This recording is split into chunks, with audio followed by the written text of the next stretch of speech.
નમસ્કાર મિત્રો, અમારી યુટ્યુબ ચેનલમાં તમારું હાર્દિક સ્વાગત છે। જો અમારી ચેનલમાં નવા હો તો લાઈક, શેર, સબસ્ક્રાઈબ જરૂર કરી દેજો।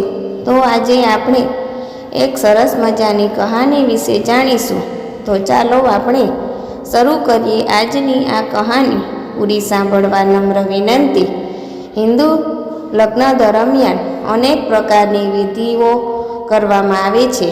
તેમાંથી એક કન્યાદાનની વિધિ છે। લોકો કન્યાદાનનો અર્થ કન્યાના દાન તરીકે સમજે છે, જે તદ્દન ખોટું છે।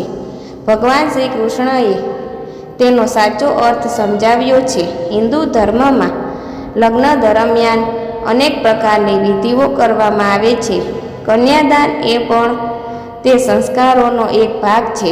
શાસ્ત્રોમાં કન્યાદાનને મહાદાન તરીકે વર્ણવવામાં આવ્યું છે।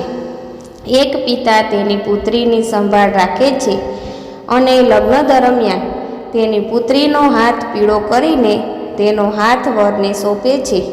આ પછી વરરાજા છોકરીનો હાથ પકડીને પ્રતિજ્ઞા લે છે કે તે છોકરીને લગતી દરેક જવાબદારી નિભાવશે।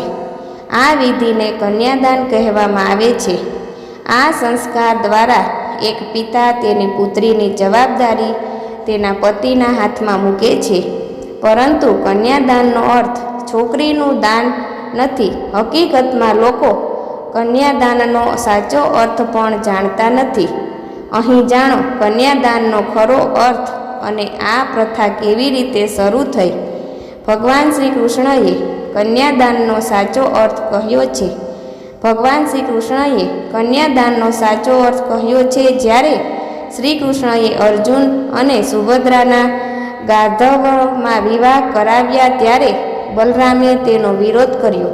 બલરામે કહ્યું કે સુભદ્રાનું કન્યાદાન કરવામાં આવ્યું નથી। જ્યાં સુધી કન્યાદાન ન આપવામાં આવે ત્યાં સુધી લગ્ન પૂર્ણ માનવામાં આવતા નથી।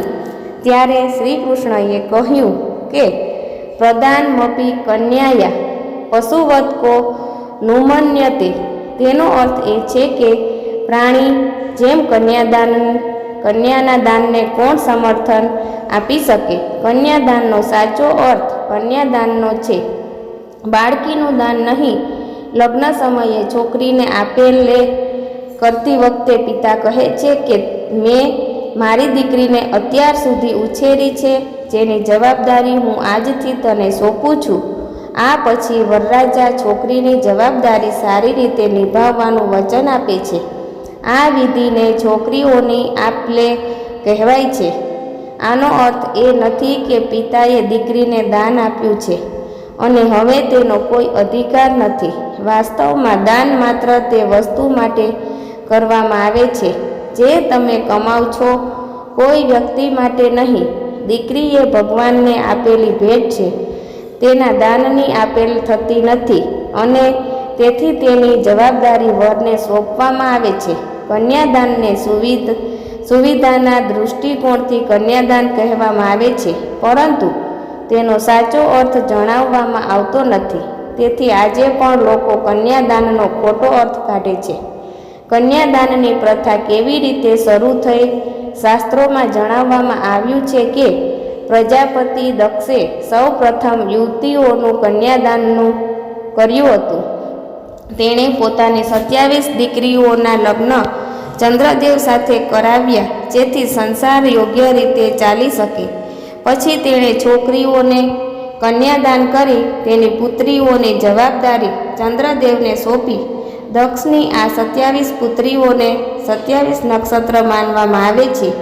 ત્યારથી લગ્ન દરમિયાન દીકરીના કન્યાદાનની પ્રથા શરૂ થઈ। કન્યાદાન એ મહાદાન છે।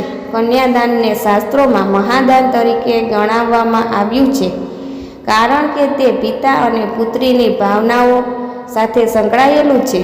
એક પિતા દીકરીની જવાબદારી વરના હાથમાં સોંપે છે। આ કામ કરતી વખતે માતા પિતાએ હૃદય પર પથ્થર મૂકીને હૃદયને કઠણ કરવું પડે છે। તે માતા પિતાના અંતિમ બલિદાનને દર્શાવે છે। દીકરીના ઘરને ખુશ જોઈને માતા પિતા પોતાને ભાગ્યશાળી માને છે। માતા પિતાના આ ત્યાગને માન આપીને શાસ્ત્રોમાં મહાદાનની શ્રેણીમાં રાખવામાં આવ્યું છે.